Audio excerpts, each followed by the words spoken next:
Hola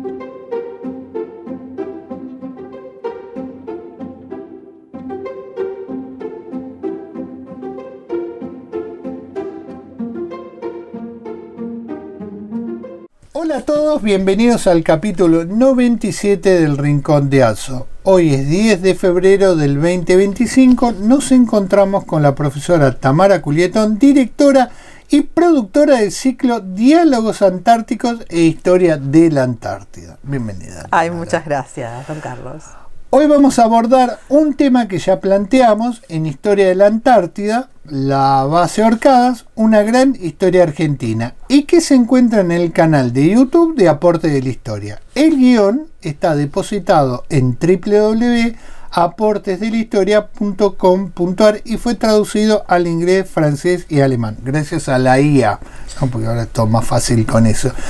Este video podcasting está pensado para un público más amplio, no solamente docentes de nivel medio, de historia y geografía y otras disciplinas que les interesa esta cuestión, y a los alumnos de las diversas carreras de las ciencias sociales en un proceso de enseñanza-aprendizaje.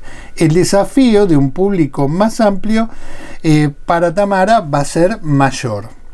Este formato busca que estos abordajes no queden en el aula presencial, sino que transiten la educación a distancia o virtual y que el público más amplio pueda acceder. Sobre esta cuestión hemos dicho mucho y no ampliamos. Hace unos días le comenté a Tamara que en el canal de Disney vi el documental de cómo Alex Honnold escaló sin cuerdas de seguridad el Gran Capitán en Yosemite. Como ustedes saben, el algoritmo me bombardeó con información del escalador y otras alternativas.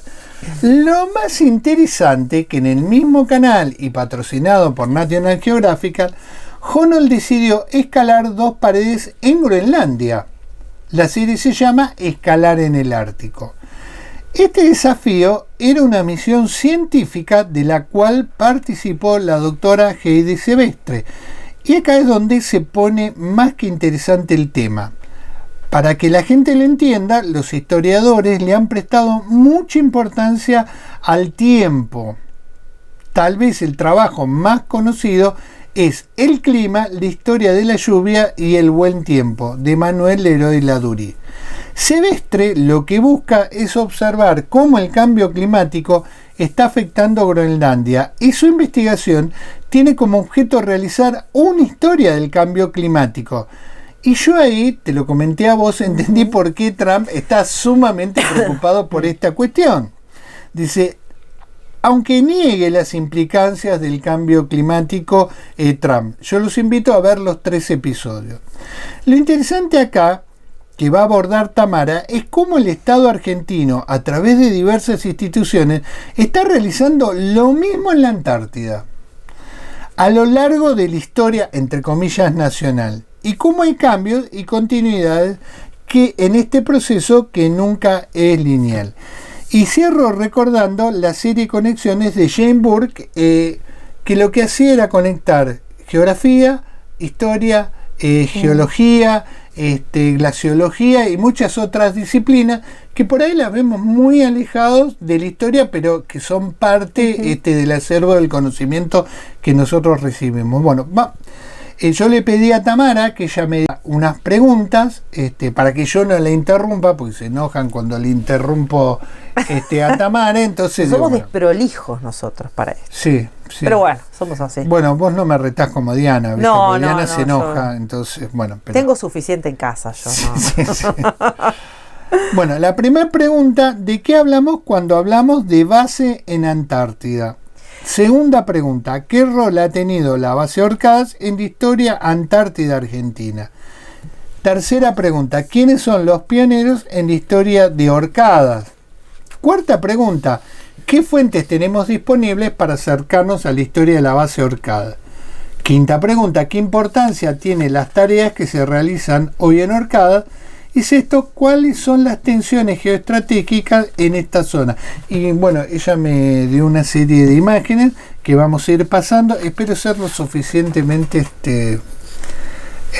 hábil para ir cambiando de imagen. Sí, no, bueno. por ahí en algún momento me voy a olvidar. Pero bueno, arrancamos esto, ¿no?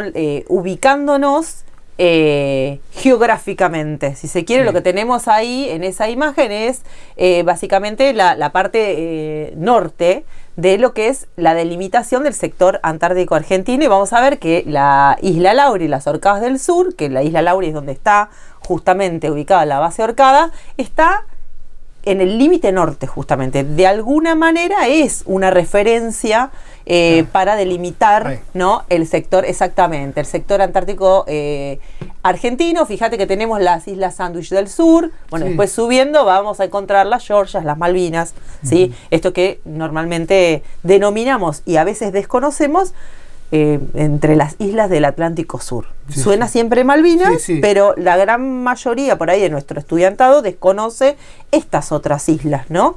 De las que poco se suele hablar y de las que creo que también poco sabemos, ¿no? En cuanto a esto, historia, incluso geografía, ¿no? Paisaje, o sea, si tendríamos que describir, no sé si logramos imaginarnos cómo son, ¿no?, esos territorios. Algo que siempre solemos discutir y que por ahí más cercana a la fecha de Malvinas podemos charlar, teniendo en cuenta que en la Sandwich ahí tenemos un incidente que es el que ocurre justamente en la zona más austral, ¿no?, en la lo que es la base Corbeta Uruguay. Para arrancar el año, porque también es la inauguración de nuestro ciclo 2025, me parecía importante detenernos en definir de qué hablamos cuando hablamos de una base en Antártida, porque se suele utilizar el término, pero mucha gente quizás desconoce qué es una base, para qué sirven, desde cuándo están. Y acá tomé el material, que además es de reciente publicación, obviamente que hay otros, ¿no? Incluso si vamos a la red vamos a encontrar fácilmente las definiciones, pero quiero mencionar este libro, que es Antártida, una mirada argentina desde la perspectiva fueguina, que fue compilado por nuestro amigo Daniel Martignoni, que fue nuestro primer entrevistado en Diálogos Antárticos, allá por el 2022, creo, ¿no? Y él define a las bases antárticas como las instalaciones provisorias o permanentes que son de tamaños variables y que se utilizan para alojar al personal técnico, logístico y científico. Fíjate que acá ya tenemos como 3 perfiles de pobladores de esas bases, que se establecen en esos establecimientos de manera transitoria y que sirven además para alojar los equipos y los instrumentos que son utilizados para las investigaciones. Actualmente, esa sería como la definición, ¿no? Hablamos cuando nos referimos a las bases antárticas, o sea, hablamos de la edificación específicamente. Ahora, ¿qué tipos de bases hay en Antártida hoy? Las podemos clasificar en bases permanentes y en las bases transitorias. Actualmente Argentina tiene 13 bases, de las cuales tenemos las permanentes, que son base Esperanza, base Marambio, Orcada, San Martín, base Belgrano 2, base Carlini, y se sumó recientemente el proyecto de la base Petrel, ¿sí? Y después, dentro de las temporales, tenemos la base Melchior, base Decepción, base Cámara, base Primavera y la base Matienzo. Creo que la otra imagen teníamos ahí marcadas bien las bases. Bueno, no, esta es la imagen de la isla Lauri, que es donde está ubicada la base Orcada. Y la otra imagen tenemos delimitada, que es la imagen que apareció, ¿no? En los puntos que son de color rojo, las bases permanentes. Fíjense que las tenemos ubicadas en lo que es el sector de las islas, de la Shetland del Sur, donde está Carlini, Cámara, Decepción, Melchior, y después sobre la península antártica. Ahora, nosotros arrancamos con la base Orcadas. ¿Por qué? Porque es la primer base, no solamente la primera base que va a establecer Argentina, sino que también es la primer base permanente que va a existir en el territorio antártico, ¿sí? Se establece en el año 1904 y durante 40 años prácticamente fue la única base. Es decir, fue el único lugar poblado que tenía una población entre 4 y 6 personas, ¿sí? Si miramos esa imagen, ¿no?, desolada, pensemos en la vida también los retos, ¿no? Porque estamos hablando de principios del siglo XX, el sostenimiento de una dotación, que es así como normalmente definimos o designamos a las personas que viven en las bases, durante 4 décadas. Obviamente todo el aprovisionamiento se va a hacer por vía marítima en ese entonces. Ahí va a aparecer la corbeta Uruguay, que nosotros ya hemos mencionado. Y si nosotros nos ponemos a analizar la historia de la base Orcadas, vamos a ver cómo de alguna manera confluyen. Por un lado, el legado de lo que es la era heroica. ¿Por qué? Porque en realidad las instalaciones que recibe Argentina en el año 1904 eran las que habían establecido la expedición de Bruce. Sí. ¿Se acuerdan? Entre 1901 y 1903, ¿qué es lo que se había montado ahí? Un observatorio meteorológico. Eso es lo que recibe Argentina. Y esto me parece interesante destacarlo porque mucho se suele hablar de, bueno, vieron que yo siempre menciono esto de ojo con tomar con inocencia el legado del Tratado Antártico, de Antártida para la Ciencia y para la Paz. Fíjense que estamos hablando de 2 décadas, ¿no? 6 décadas antes de lo que es la firma del Tratado Antártico. Y ya tenemos a la ciencia y tenemos, digamos, actividad, obviamente, la ciencia ligada a una actividad pacífica. No hay una, si bien obviamente es una zona donde va a haber tensiones, porque luego de esas 4 décadas de establecimiento en solitario de Argentina, vamos a ver la avanzada por parte de las otras naciones, ¿sí? En el caso de esta explosión demográfica que podríamos hablar de la Antártida, ¿cuándo se va a dar? No solamente luego del avance que van a hacer tanto Argentina como Chile, sobre todo con fuerza durante la década del 40, sino en el momento en el que se llevan a cabo las actividades vinculadas con el Año Geofísico Internacional. ¿Sí? Que ahí lo tenemos nosotros, Arpegio, básicamente, ¿no? El que quiera conocer un poco más de qué se trata el Año Geofísico Internacional, que siempre decimos es la antesala de la firma del Tratado Antártico, es lo que lleva de alguna manera inaugura las actividades vinculadas con la cooperación científica en el territorio antártico. Se va a llevar a cabo entre 1957 y 1958. Es muy interesante la entrevista de Arpegio. Los invito a que vayan al canal, la ubiquen y lo escuchen. Aunque sea de a tramos, porque es muy interesante las cosas que él tiene que decir, ¿no? Exacto, sí, porque además pensemos que ahí ya Argentina tiene 5 décadas de presencia, casi 6 de presencia en territorio antártico, un territorio que es identificado y denominado como un territorio nacional. La presencia de Argentina es siempre nacional, incluso en el caso de Base Orcadas lo mismo, lo vamos a tener a Roca ahí, estableciendo, digamos, a través de un decreto, la adquisición de esas instalaciones. Obviamente que después la Omont House, que es la casa que recibe Argentina, se va a transformar en una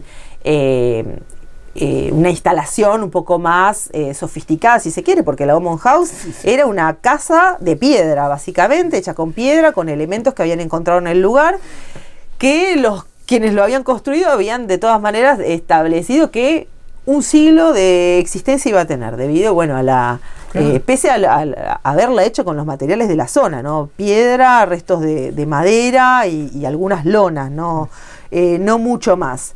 Obviamente que todo eso forma parte del patrimonio histórico no solo de Argentina, de hecho hemos tenido a museólogos que han trabajado en la restauración y en el establecimiento de lo que es la Casa Moneta. Y obviamente forman parte también de esos monumentos históricos en el marco del tratado. Que está en ese capítulo de la historia de la Antártida. Sí, exactamente. Mencionaba recién esto de la explosión demográfica y me parece que es interesante, y acá en el libro que les mencionaba recién, compilado por Daniel Martignoni, hay un cuadro bastante interesante en donde podemos ver diferentes periodos y nos damos cuenta cómo creció, ¿no? en cuanto al número de estaciones. O sea, vamos a tener entre 1904 y 1943 un solo asentamiento, que es el de Argentina. Entre la década del 50 vamos a pasar a 15. Entre principios, digamos, en lo previo al Año Geofísico Internacional, va a ser un número aproximado de 30 y vamos a pasar de 40 a 45 y actualmente tenemos 80 bases en Antártida, sí, en lo que es todo el continente, porque acá sí que tendríamos que desplegar el mapa completo del territorio antártico y ver, básicamente lo que vamos a observar es la concentración de bases en lo que es la península antártica, y obviamente después hay bases porque comienza la competencia, ¿no?, entre naciones. ¿Quién va a ser el que ponga la base más cercana al Polo Sur? ¿Sí? Sí, sí. Y ¿quién es el que tiene la base más grande? Bueno, en este caso, la base que es prácticamente una ciudad es la norteamericana McMurdo, sí, que tiene más de 1000 invernantes por momento, o sea, tiene capacidad para recibir a más de 1000 personas, lo cual es un montón. Tengo una pregunta, McMurdo, ¿es una base con mayoría de militares o científicos? En realidad, o de apoyo técnico. Sí, en realidad, como todas las bases tienen una diversidad de población, obviamente todo lo que tiene que ver con las bases norteamericanas, vamos a tener presencia de militares, pero pensemos que siempre los militares son en función de las actividades logísticas. Sí, sí, está bien, eso siempre es siempre así. Obviamente yo no fui a McMurdo, pero sí conozco Palmer Station, que es una de las bases que está ubicada cerca de la península antártica, y ahí vamos a tener básicamente trabajo científico. Yo había señalado acá, pero lo puse al final, pero ahora que menciono esto de la base Palmer Station, hoy una de las actividades económicas que se realizan es el turismo. ¿Qué hacen los turistas? Muchas veces es ir a visitar las bases. Claro. ¿Sí? Justamente Palmer Station es una bastante deseada de ir, a veces es bastante controlado el acceso, no es que reciben a todos los barcos que sí, pasan por la zona. El profe lo explicó eso, de que uno supone que todo el mundo está pisando el continente y no es así. Exactamente. Y una de las cosas que te muestran justamente, bueno, los trabajos científicos, por supuesto hay zonas a las que no podemos acceder, sí, no están puertas abiertas, pero uno puede ver más o menos cuáles son las comodidades de esas. Bueno, creo que Luis también, si mal no recuerdo, había estado y tiene las fotos que él comparaba, ¿no? Las instalaciones que tenían ellos. La arquitectura antártica. Exactamente. Las instalaciones precarias todavía para el momento en el que va Luis. Es increíble eso. Y las instalaciones que tenían ellos, ¿no? Que eso es bien interesante desde los registros fotográficos poder comparar. Y obviamente todavía en la actualidad, ¿no? Más Luis, que tiene 1200 fotos. Sí, es sin lugar a dudas como un influencer antártico, ¿no? Podríamos decir. Bueno, según la información que nos comparte Martignoni, actualmente tenemos, bueno, mencionaba más de 80, un número aproximado de 80 bases, y tenemos entre 2.200 y 4.200 invernantes, y de esas 80 bases, la mitad son permanentes, es decir, fíjate, de una pasamos, ¿no?, a 40 bases actualmente, obviamente todas actividades en el marco del Tratado Antártico. ¿Sí? En el caso de, bueno, ¿cómo se organiza el trabajo en las bases? ¿Quién decide quiénes van a las bases? Y tenemos acá dos instituciones en el caso de Argentina. Uno es el Comando Conjunto Antártico, que es quien designa al personal militar que va a acompañar en las actividades logísticas, y después tenemos a la DNA, que es la Dirección Nacional del Antártico, que es quien de alguna manera gestiona todo lo que tiene que ver con la selección de trabajo científico, ¿sí? Este trabajo científico se hace, obviamente, en clave, podríamos decir, nacional, pero obviamente cooperando con otras naciones. De hecho, muchas veces hay proyectos científicos que se llevan a cabo de manera conjunta con otros países, lo que hace que esos científicos a veces circulen por bases, incluso a veces se reciben científicos de países que están dentro del sistema del Tratado Antártico, pero no tienen bases propias, ¿sí? Y bueno, eso genera una convivencia que muestra de alguna manera cómo esa clave de cooperación inaugurada con el Año Geofísico Internacional todavía se sostiene. Se sostiene tanto que incluso, obviamente, pensemos que tenemos bases de la década del 40, ¿no? 40, 50. y hay una necesidad de reacondicionamiento de infraestructura. Entonces, una de las cosas que se están debatiendo actualmente en el marco del sistema de tratado antártico, aquellos países que forman parte, que toman decisiones, es en la necesidad quizás de generar instalaciones, no solo que sean más modernas, sino que de alguna manera contribuyan a que no siga con la contaminación arquitectónica del territorio antártico. Es decir, crear bases modernas que sean... es lo que denominan homologación de parte, que digamos que todas se puedan enchufar, que tengan las mismas características. Exactamente, eso obviamente también en lo que tiene que ver con la sustentabilidad, el cuidado del medio ambiente, que son elementos o claves que obviamente no estaban en la década del 40. Incluso pensemos que todo lo que tiene que ver con el cuidado de la fauna o del medio ambiente. Bueno, nosotros hemos tenido la posibilidad de escuchar relatos vinculados con cómo se gestionaban los residuos en la década. Incluso pensemos que todo lo que tiene que ver con el cuidado del medio ambiente no nace en la década del 60, sino que en la década del 90, cuando se hace la firma del Protocolo de Madrid. ¿Sí? Que es el momento de la pingüinera. La pingüinera, bueno, esto, ¿no? El manejo hay que poner un edificio en la pingüinera, claro, justo ahí, de la fauna, bueno, la gestión de los residuos dentro de las bases, ¿no? Del agua, bueno, que obviamente hoy por hoy está todo sumamente controlado. Y el último aspecto que me gustaría mencionar vinculado con las bases es algo que tiene Argentina, que está vinculado con la presencia de familias. Es la única base que actualmente tiene familias, es decir, que dentro de las dotaciones, que es Base Esperanza, que la tenemos ubicada en rojo, fíjense, es el tercer puntito, ahí en lo que sería el norte de la península antártica, frente a lo que es Base Petrel, que es la nueva que se ha reinaugurado. Estuvo cerrada muchísimo tiempo Base Petrel. Y es interesante porque es población también civil. Obviamente el llevar familias implica que van niños, que es un patrimonio que tiene actualmente la Argentina. Recordemos, nosotros estuvimos hablando con Marisa de las Nieves y su mamá, Paula Benítez. Benítez, que bueno, dio a luz a la primer niña en Base Esperanza. Base Esperanza es la única que está condicionada y la única que recibe familias, ¿sí? Esas familias son seleccionadas, son parte de los, digamos, las familias del personal que se selecciona para esa base, generalmente personal técnico y militar, y entran los docentes, porque donde hay niños hay una escuela. Entonces es la única escuela que también está en funcionamiento actualmente en el continente antártico. Salió a la luz, mucha gente desconocía la existencia de la escuela, que se gestiona obviamente a través del gobierno, el Ministerio de Educación de la provincia de Tierra del Fuego actualmente, porque el sector antártico argentino forma parte dentro de la división política de nuestro país de esa provincia. Es el mapa bicontinental, discúlpenme por favor. Claro. Aunque pese que a muchos no les gusta, pero bueno.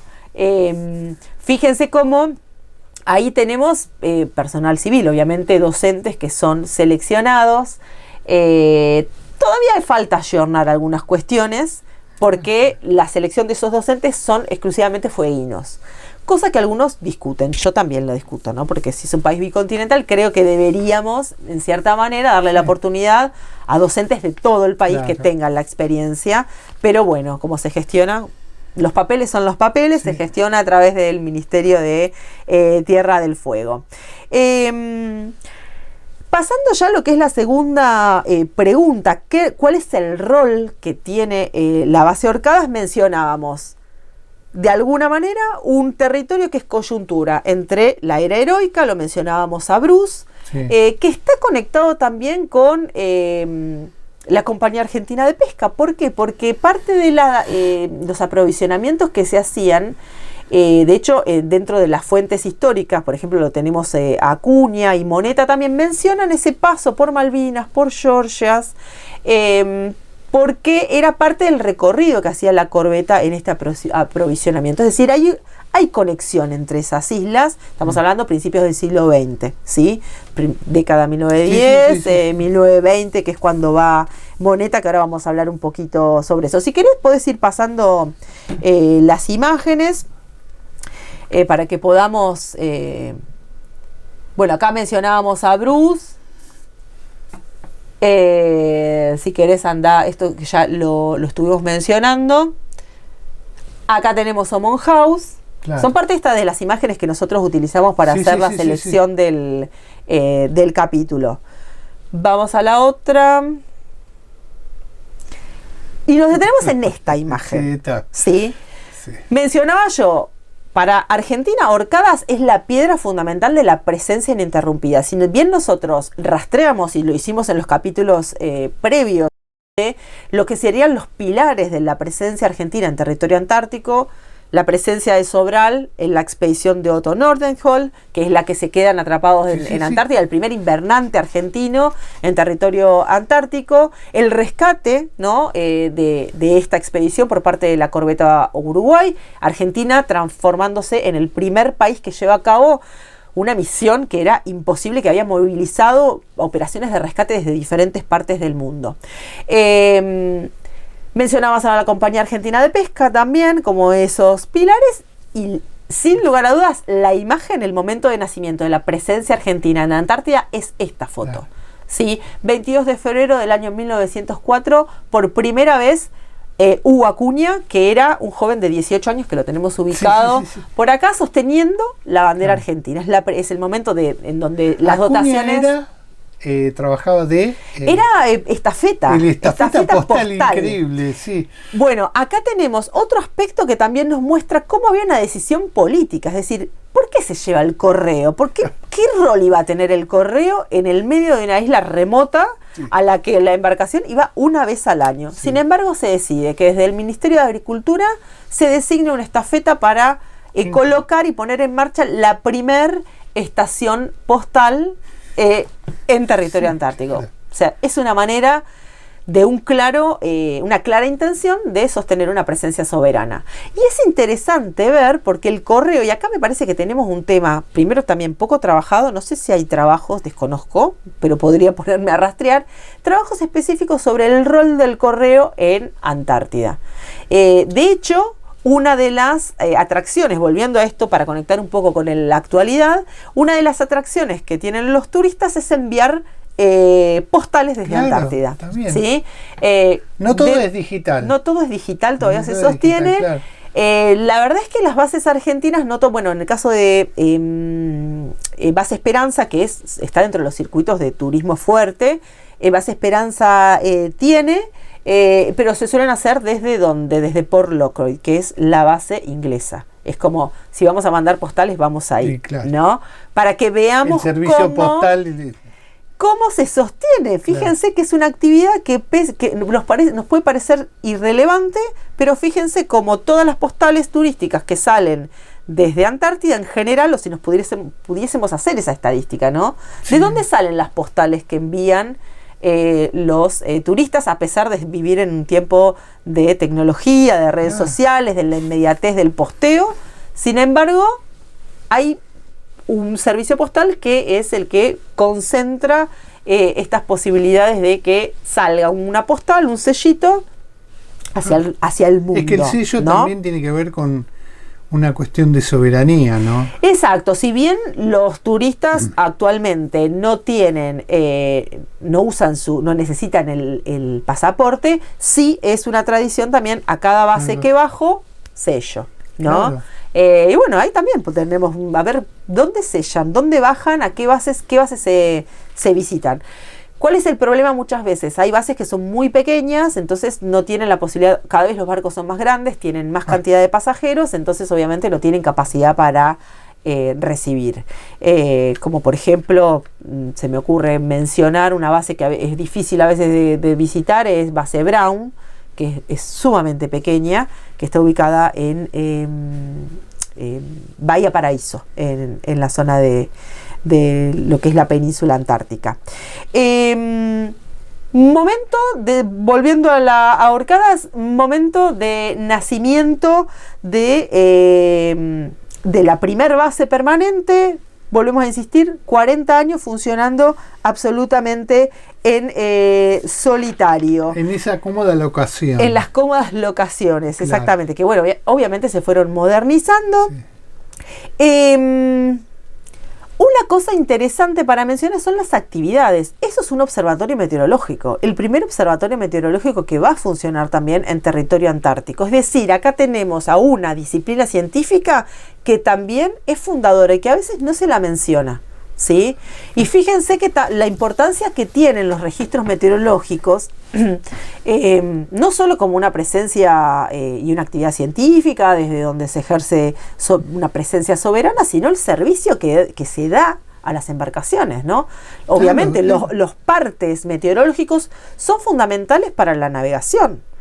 Fíjense ahí la importancia que tiene el rol de Argentina con esa posibilidad de hacer estos partes meteorológicos para lo que tiene que ver con toda la navegación.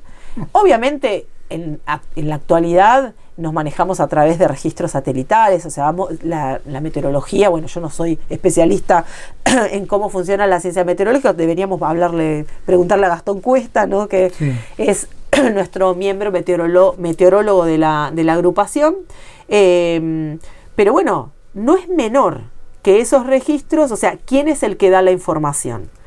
Para lo que tiene que ver con, obviamente en la actualidad, no solamente embarcaciones, es decir, el espacio marítimo, sino el espacio aéreo también. Claro. ¿Sí? Forma parte clave de esas comunicaciones. A lo largo de todos estos años, desde 1904, se han sumado otras actividades que tienen que ver con la glaciología, obviamente actividades vinculadas con ciencias de la atmósfera que están íntimamente ligadas a lo que es la meteorología, biología también. Mencionaba el trabajo de los museólogos, es decir, ahí tenemos cientistas sociales también, de alguna forma, conservando el patrimonio histórico, porque bueno, primer página de la historia formalmente, ¿no? Porque hay que distinguir la presencia soberana, la intención de presencia soberana del país acá. Si bien nosotros siempre vinculamos la importancia que tuvo en el Estado Nacional, en el rescate, en la decisión de que vaya Sobral, bueno, acá ya tenemos, acá vamos a plantar bandera, básicamente, que es el primero, ni siquiera tenemos registro de Sobral con la bandera argentina. O sea, es Acuña el primero. ¿Qué otra cosa interesante tenemos? Y esto está vinculado con la otra pregunta, que apunta a identificar algunas fuentes históricas que tenemos disponibles para poder estudiar. Tenemos el diario de Acuña, que nosotros tenemos acá. Estoy desarmando el escenario. El diario de estafeta de Hugo Acuña, pionero de la soberanía argentina en Antártida. Esta es una edición en realidad de la década del 60, si mal no recuerdo. Obviamente es un diario de anotación de él, de sus actividades, pero bueno, nos lleva un poco a conocer. Es una fuente de viajero, ¿eh? Exactamente, nos lleva a conocer ese día a día de ese primer joven, porque tenía 18 años solamente. Es la única vez que él permanece en Antártida, a diferencia de Moneta, que lo vamos a tener en este que es un libro maravilloso, 4 años en las Orcadas del Sur. Moneta, también vinculado con la actividad postal, va a tener otras actividades que son él es el primero que va a lograr la primera comunicación radiotelegráfica. ¿Sí? Bueno, acá tenemos también una función fundamental de lo que son las comunicaciones y un aporte enorme, más allá de este testimonio escrito de su experiencia en Antártida. De hecho, las fotos que tenemos a continuación, si querés ir pasándolas, en donde vamos a ver paisajes y parte de la vida cotidiana, acá lo tenemos a Acuña, un niño. Esta es la portada del libro que mencionaba recién. Y acá tenemos las imágenes de esa primera comunicación que se va a dar. Moneta va a estar en Antártida entre la década del 20 y los últimos viajes en la década del 30. Y va a tener la posibilidad de hacer también el primer registro fílmico. Claro. ¿Sí? Él va a llevar a cabo la edición de una película que de hecho se va a proyectar en Buenos Aires, que se llama Entre los hielos de las Islas Orcadas, que es de 1927, que es el primer largometraje, que es el más antiguo registrado sobre lo que es el territorio antártico argentino, y que ha sido descubierto por el historiador del Museo del Cine, Andrés Levinson, que viene haciendo un trabajo en conjunto con el Instituto Antártico Argentino, coordinado el área de sociales por Pablo Fontana, participa también el sociólogo Matías Belinco, y también Leandro Listorti. Son los 4 que vienen no solamente haciendo esa recuperación de ese material fílmico, que obviamente está en formatos no digitales, claro, ¿no? Se están haciendo el proceso de digitalización. Y es complejo eso. Y lo están poniendo a disposición en lo que es el canal de YouTube del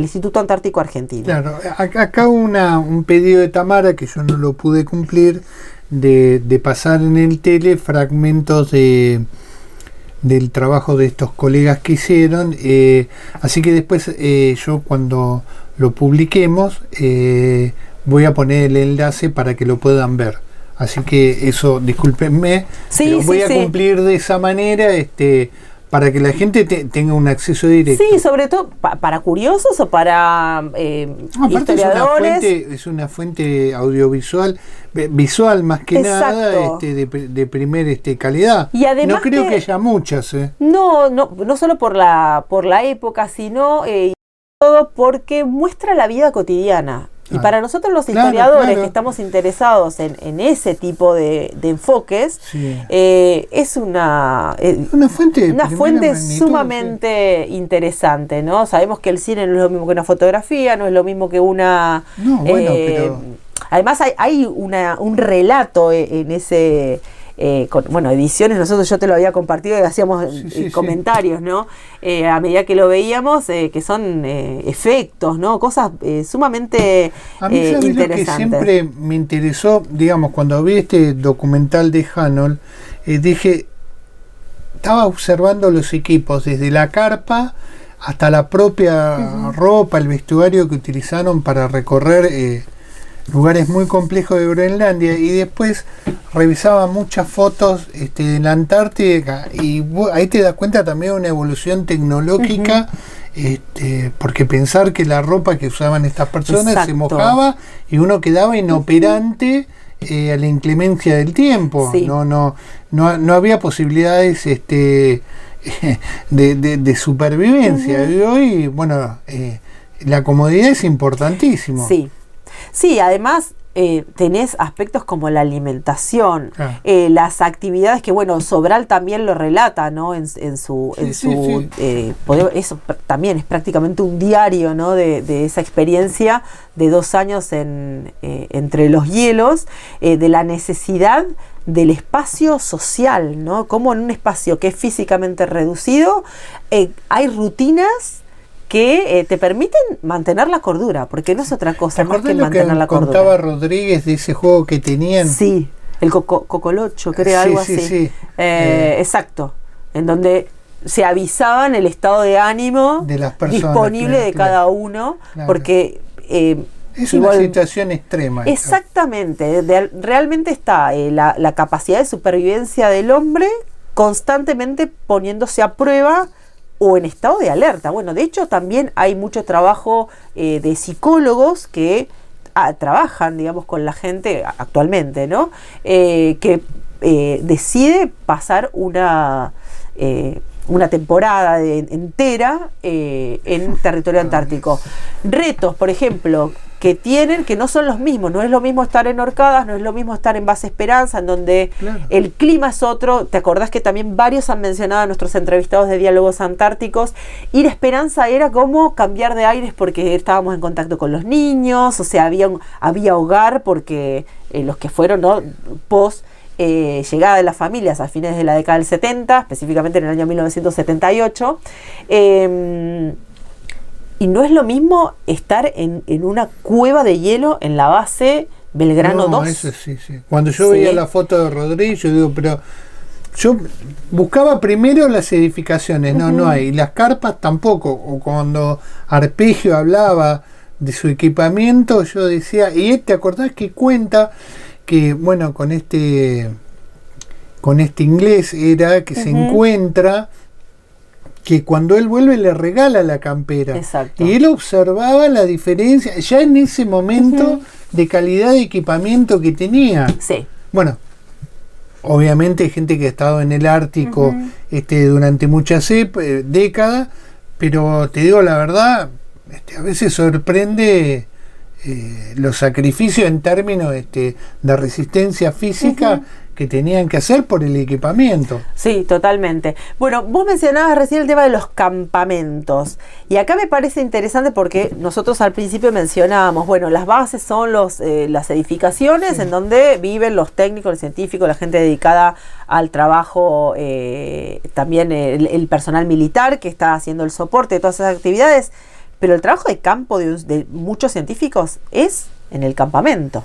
Sobre todo los que van en verano, porque obviamente hacer campamento en invierno es insostenible, pero quienes van a tomar muestras, pensemos paleontólogos, geólogos, biólogos, viven en campamentos. O sea, es ir a la base a hacer, podríamos decir, ya sea la clasificación, el empezar a organizar las muestras que se lleven nuevamente al continente para su posterior estudio, pero ahí también vas a ver la diferencia en equipamientos entre unos países y otros, ¿no? Estas posibilidades de despliegue. Así que eso es interesante. Entonces, para redondear esta respuesta de las fuentes, tenemos diarios o testimoniales, ¿no? Acuña, Moneta, entre los más importantes.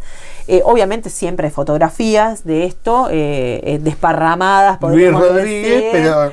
Claro, pero bueno, incluso tenemos de estas épocas desparramadas en la AGN, Casita Amarilla. Y Diálogos Antárticos también es una fuente. Ya empezamos a hacer fuentes nosotros también. Sí. Por supuesto que existe en Orcadas lo que es el museo, pero bueno, eso para los que tienen el privilegio. Yo calculo que debe generar toneladas de información y de fuentes que están depositadas en algún lado. Yo me imagino los diálogos de los comandantes han generado diarios de trabajo y el personal también cuando retorna. Sí, mira, nosotros lamentablemente estamos en una situación, me parece, bastante crítica en lo que tiene que ver con la conservación del patrimonio antártico, porque cuando se produce la venta del edificio en donde estaba alojado no recuerdo la calle ahora, en Buenos Aires, el Instituto Antártico, que fue el edificio, se vende hace no muchos años, una década más o menos, y todo el material, primero que la conservación... ¿No va a la GN? No, de hecho está en el Archivo General de la Nación, en donde funciona actualmente, un poquito no quiero para decir adelante, perdón, el nombre de donde está actualmente creo que es la Universidad de San Martín, ahora no se me fue el nombre de la universidad, donde está funcionando o sea que no se traspasó toda esa información. No, de hecho todavía no tenemos un archivo específico del Instituto Antártico. Es decir, hay toda la documentación generada por el Estado argentino, por civiles y militares, no está concentrada en el Instituto Antártico quizás como debería estar. O en el AGN, que tenga su propia sala. Sí, tiene, digamos, en el AGN hay información, Cancillería también tiene, ¿no? Generalmente cuando uno va a investigar, tenés que ir a 300 lugares. Exactamente, no tenemos lamentablemente la concentración que por ahí sí tienen otros archivos del mundo especializados en temas antárticos, ¿sí? Bueno. Incluso bibliografía, bueno, hay un conglomerado, podríamos decir, de lugares que uno debe visitar para... ¿Qué está haciendo el Instituto Antártico? Que me parece muy interesante para quienes están estudiando, quienes quizás tienen curiosidad sobre el tema. Está empezando a digitalizar. Entonces hay una serie de publicaciones del Instituto Antártico que están disponibles, fotografía. De hecho, nosotros le acercamos las fotos de Luis Rodríguez para que ellos puedan ponerla a disposición, porque también pensemos que gran parte de esos registros fotográficos de video muchos están en manos de los antárticos. Entonces también hay ese siempre, bueno, es un tema que ponemos sobre la mesa. Hay un patrimonio histórico en manos de esta comunidad. Tamara y Diana presentaron un trabajo en la jornada que organizó el Departamento de Historia con el Centro de Estudios Históricos, que se basó básicamente en las fuentes de Luis Rodríguez. Se tomaron 10 imágenes y se trataron de hacer una interpretación propia, además del autor. Se analizó la cámara fotográfica, los rollos, el tipo de revelado, cuestiones técnicas que venían a completar un poco la imagen que tenía don Luis. Exactamente. Bueno, entonces, temas fuentes las tenemos. Hay a disposición, y en lo que es lo que son los sitios tanto en YouTube como en la red del Instituto Antártico, ahí se van a encontrar. Hay otros registros fílmicos que van apareciendo, así que de Orcadas también vamos a encontrar algunos cortos, y creo que había uno de Sucesos Argentinos, si mal no recuerdo, también vinculado con esta base. ¿Qué importancia tienen hoy las tareas que se realizan en Orcadas, ya para ir acercándonos al cierre de este podcast y de esta temática? Obviamente están todas enmarcadas dentro de lo que son las actividades científicas que Argentina, en el marco del Tratado Antártico, realiza. Estas mismas disciplinas que nosotros veníamos mencionando recién, de actividades vinculadas con la meteorología, la glaciología, geología, obviamente biología, lo que tiene que ver con el estudio de la fauna, que es importante porque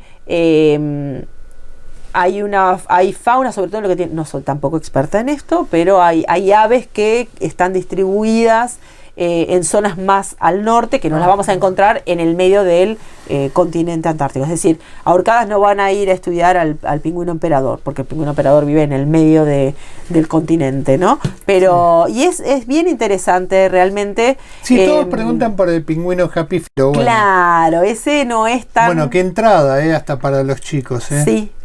Totalmente. Sí. Bueno, ya que estoy, voy a comentarle, ahora que decís de la fauna, cómo la fauna puede ser una puerta de entrada para estos temas antárticos a través de la literatura, que acabamos, y ahora en el marco de estos festejos del 22 de febrero acá en Mar del Plata, vamos a hacer la presentación de las colecciones de cuentos infantiles, la que dirige Eugenio Faquín, haciendo mucho foco también en el espacio marítimo, y también la colección que coordinamos junto con educadores latinoamericanos, en la que participo también con un cuento que ha sido recientemente publicado por el Museo Marítimo y del Presidio de la ciudad de Ushuaia. Así que fíjate cómo también empezamos a aparecer como productores de esas ventanitas, ¿no? que vamos abriendo.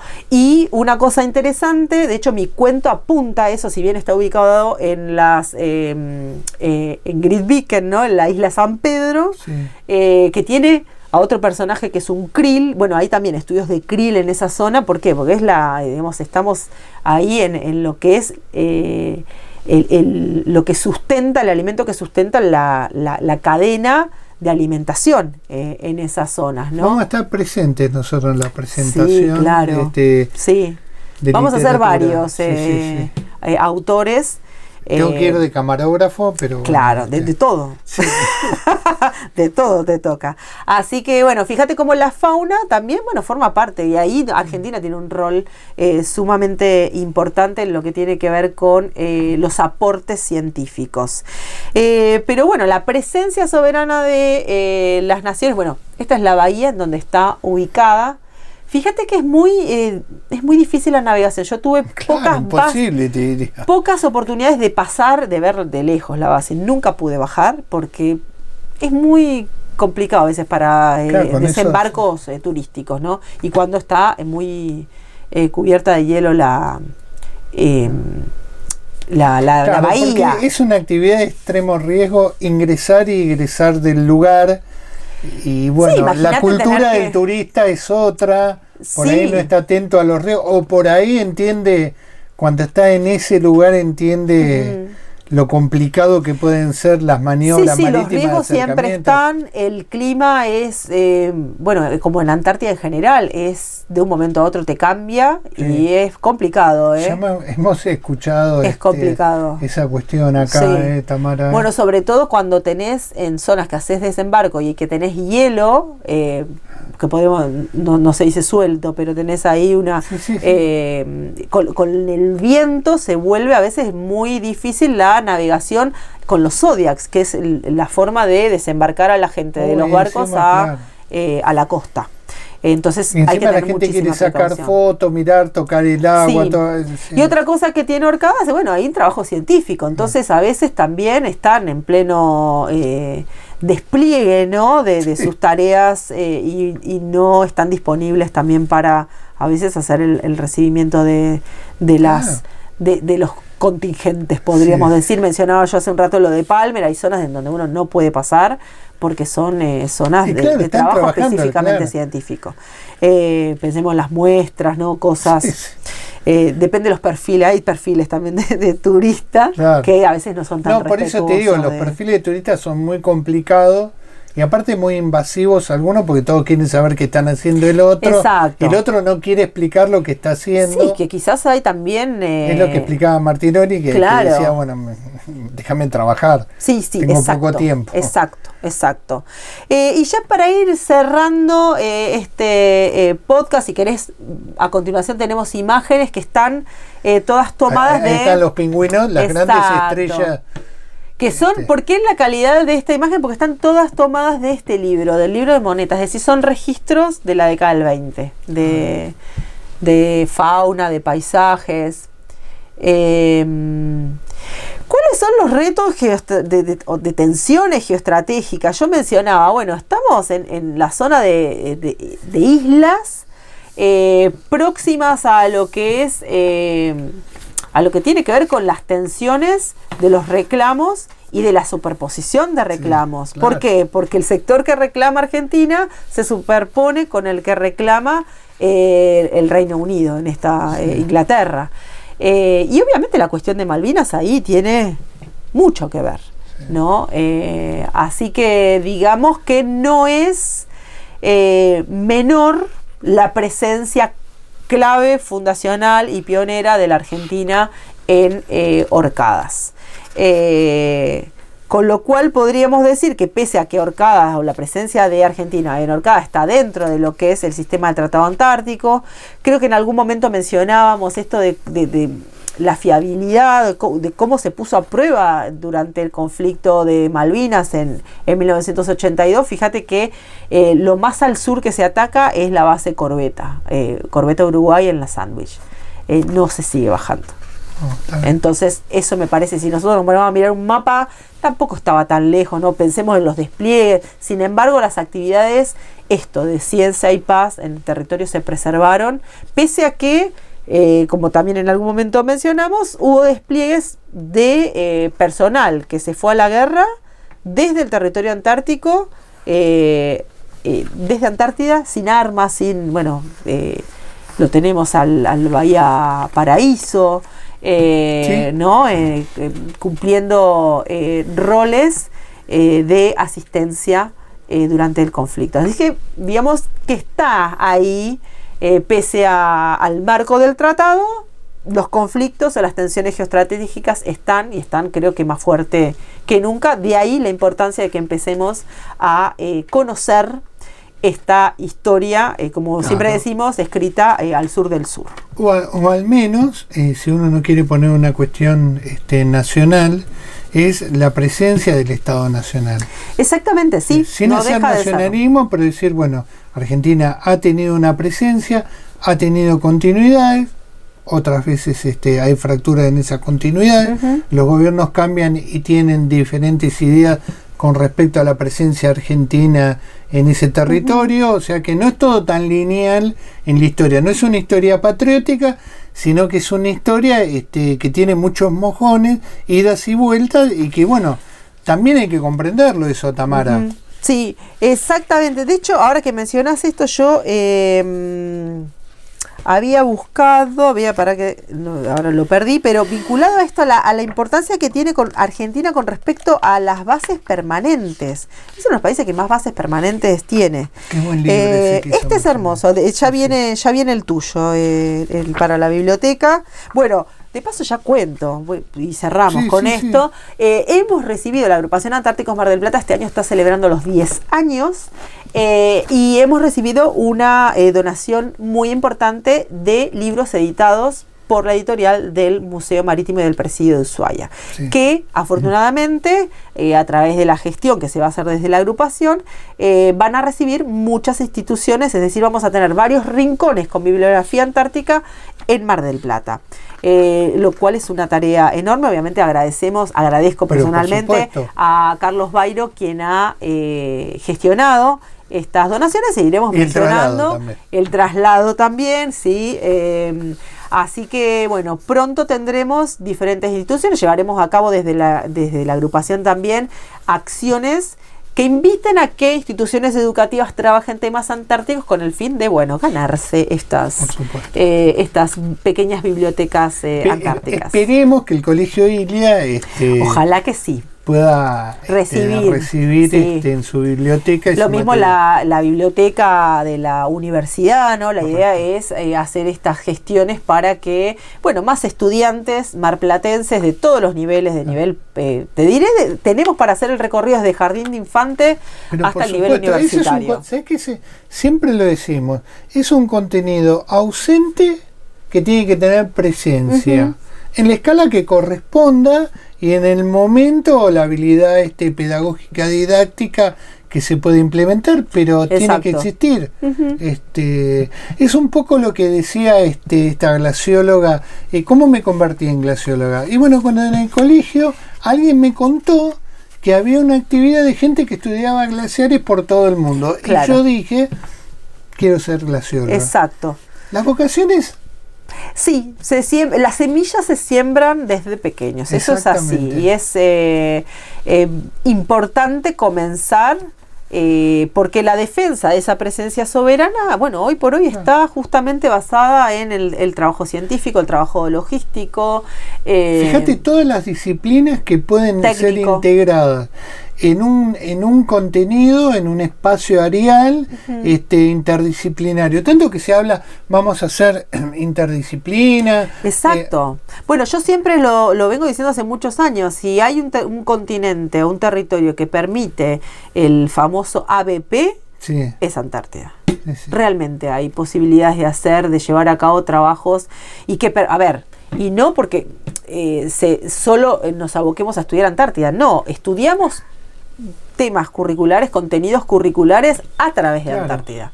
Y eso me parece lo más interesante. No sé si pasa con tantos... No, pero yo creo que, te digo, lo venimos insistiendo desde muchos momentos acá, que creo que, en algún momento, vos lo has hecho cuando te ha tocado tener cursos en la escuela media, pero también en algún punto la universidad, el Centro de Estudios Históricos, el Departamento de Historia, podría tener una mirada puesta acá en tanto y cuanto conexión con las escuelas medias. Exacto. ¿No? Decir, esto es lo que tenemos para ofrecer, esto es lo que se puede hacer, Sí.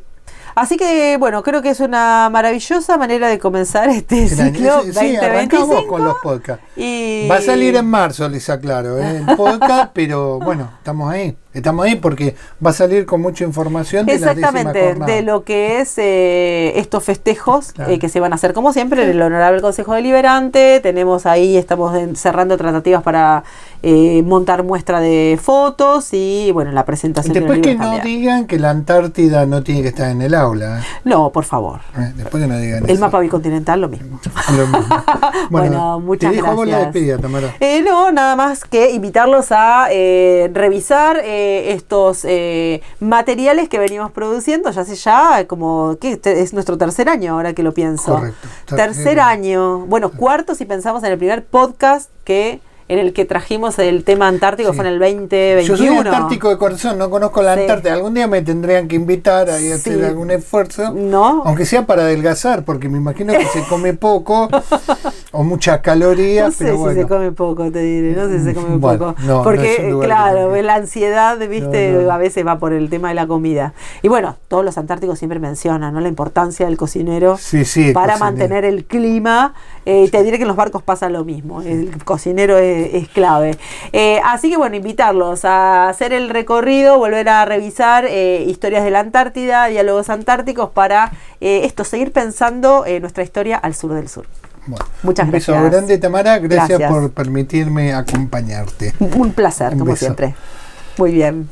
Nos vemos. El puñito. El puñito.